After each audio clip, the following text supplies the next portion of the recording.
Oke, halo semuanya, saya Fahri. Kali ini saya akan melanjutkan tahap pertama sebelumnya, di mana untuk saat ini saya akan melanjutkan untuk menginput kontur dari Google Earth Pro sebelumnya menuju ke Global Mapper, yaitu software keduanya.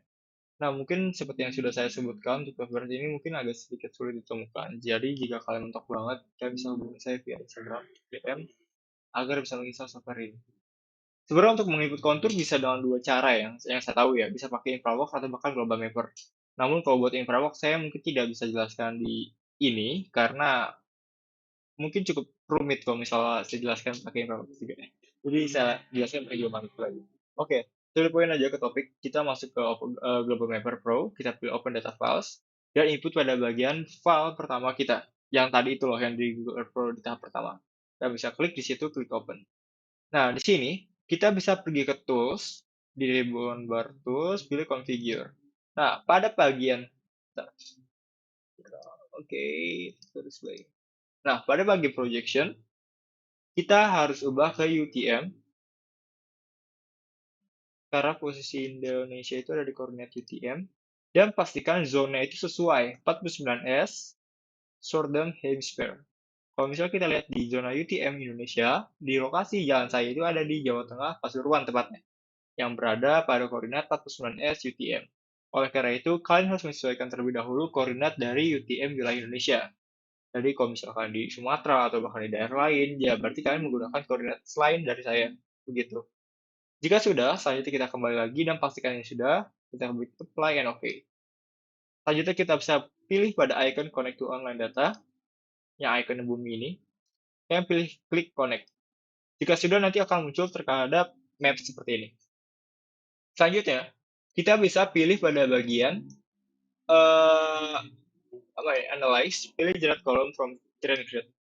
Nah, di sini perhatikan, apabila pada saat kalian men-stack out di tahap pertama sebelumnya, daerah kalian itu curam seperti pegunungan, perbukitan, saya sangat sarankan untuk penggunaan minor contour tidak apa ya, tidak lebih kecil dibandingkan 5. Karena kalau misalnya kalian menggunakan satu atau bahkan di sini dua majornya itu bakal pembacaan apa ya, elevasi kontur itu banyak banget dan bikin nge-lag lah istilahnya gitu. Jadi saran saya menggunakan settingan seperti ini apabila tanah kalian itu tidak terlalu curam dan juga tidak terlalu dangkal. Kalau misalnya dangkal ya kalian bisa gunakan satu dan dua di sini. Untuk intervalnya sendiri saya sarankan menggunakan dua dan pakai yang ganjil karena kalau ganjil itu mungkin ada sedikit bug, nanti agak apa ya, ada beberapa garis elevasi yang putus-putus gitu. Nah, kalau sudah bisa kalian klik OK, nanti akan muncul grid seperti ini.